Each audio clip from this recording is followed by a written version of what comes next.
जय हिंद प्यारे बच्चों। चलिए आज हम स्टार्ट करेंगे क्लास 10th का बहुत ही बेहतरीन चैप्टर नंबर 2 आपका है प्रकाश का अपवर्तन। यह आपका लास्ट वीडियो होगा और सारा वीडियो आप करा दिया गया, 4 वीडियो हो चुका है, यह आपका लास्ट वीडियो है। चलिए इस वीडियो में हम जानेंगे प्रतिबिंब के बारे में पढ़ेंगे।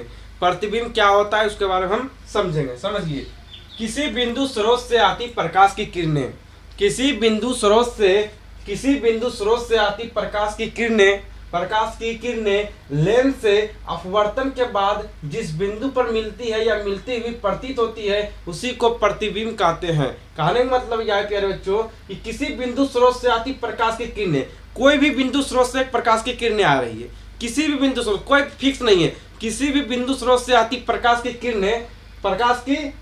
किरणें लेंस से अपवर्तन के बाद जिस बिंदु पर मिलती है, लेंस से अपवर्तन के बाद और जिस बिंदु पर जाकर वो मिल जाएगी उसी को क्या कहते हैं, उसी को प्रतिबिंब कहते हैं। ठीक है, और आगे बढ़ते हैं। आगे जो है आपका है प्रतिबिंब जो होता है वो 2 प्रकार का होता है। पहला होता है वास्तविक प्रतिबिंब और दूसरा होता है आभासीय या काल्पनिक प्रतिबिंब होता है। ठीक है, याद रखना है। प्रतिबिंब कितने प्रकार के होते हैं? प्रतिबिंब 2 प्रकार के होते हैं। पहला वास्तविक प्रतिबिंब, दूसरा होता है आभासीय या काल्पनिक प्रतिबिंब। ठीक है, याद रखिएगा। उसके बाद वास्तविक प्रतिबिंब किसे कहते हैं? आपसे बोर्ड एग्जाम में पूछा जाएगा कि वास्तविक प्रतिबिंब किसे कहते हैं, तो याद रखिएगा किसी बिंदु स्रोत से आती किरणें अपवर्तन के बाद जिस बिंदु पर वास्तव में मिलती है उसे उस बिंदु स्रोत का वास्तविक प्रतिबिंब कहते हैं। ठीक है, याद रखिएगा क्या हम बोले हैं कि किसी बिंदु स्रोत से आती किरणें अपवर्तन के बाद जिस बिंदु पर वास्तव में मिलती है या मिलती हुई प्रतीत होती है उसी को वास्तविक प्रतिबिंब कहते हैं। देखिए प्यारे बच्चों, याद करने का चीज है, याद ही कर लीजिए, बेहतर होगा, क्योंकि बोर्ड एग्जाम में हर साल इस प्रकार से प्रश्न हर साल आपके बोर्ड एग्जाम में भर भर के पूछे जाते हैं, तो इसलिए आप ही का फायदा है, याद कर लीजिए, बेहतर रहेगा। ठीक है, आगे बढ़ते हैं। उसके बाद वास्तविक प्रतिबिंब को पर्दे पर प्राप्त किया जा सकता है। वास्तविक प्रतिबिंब को पर्दे पर प्राप्त किया जा सकता है, इस बातों को आप याद करके रखिएगा। और वास्तविक प्रतिबिंब जो होता है वह उल्टा बनता है, याद रखिएगा। वास्तविक प्रतिबिंब जो होता है वह उल्टा बनता है, वस्तु की अपेक्षा क्या बनता है, तो उल्टा बनता है। चलिए आगे हम बढ़ते हैं। आगे आपका है आभासीय प्रतिबिंब। वास्तविक प्रतिबिंब पढ़ लिए, अब आते हैं आभासीय प्रतिबिंब में आते हैं। ठीक है, तो आभासीय प्रतिबिंब किसे कहेंगे, तो ध्यान दीजिएगा कि किसी बिंदु स्रोत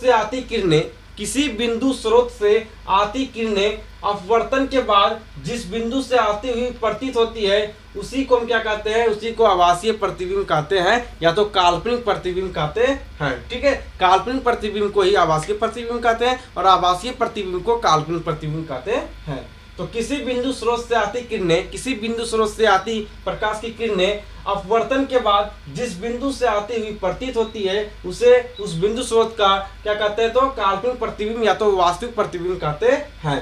आगे बढ़ते हैं। आभासीय प्रतिबिंब के बारे में और जान लीजिए। आभासीय प्रतिबिंब जो होता है, आभासीय प्रतिबिंब को पर्दे पर प्राप्त किया जा सकता है, लेकिन जो है प्राप्त नहीं किया जा सकता। आभासीय प्रतिबिंब को पर्दे पर प्राप्त नहीं किया जा सकता है, लेकिन वास्तविक प्रतिबिंब को पर्दे पर प्राप्त किया जा सकता है। और वास्तविक प्रतिबिंब जो होता है ये क्या बनता है, उल्टा बनाता है। प्रतिबिंब कैसा बनाता है, तो उल्टा बनाता है, लेकिन आभासीय प्रतिबिंब जो होता है ये क्या बनाता है, तो वस्तु की अपेक्षा सीधा प्रतिबिंब बनाता है और आभासीय प्रतिबिंब को पर्दे पर प्राप्त नहीं किया जा सकता है। ठीक है, याद रखना है। उसके बाद आगे बढ़ते हैं। देख लीजिए, वीडियो सही चल रहा है ना, वीडियो देख लीजिए। चलिए ठीक है, चलिए आगे बढ़ जाए।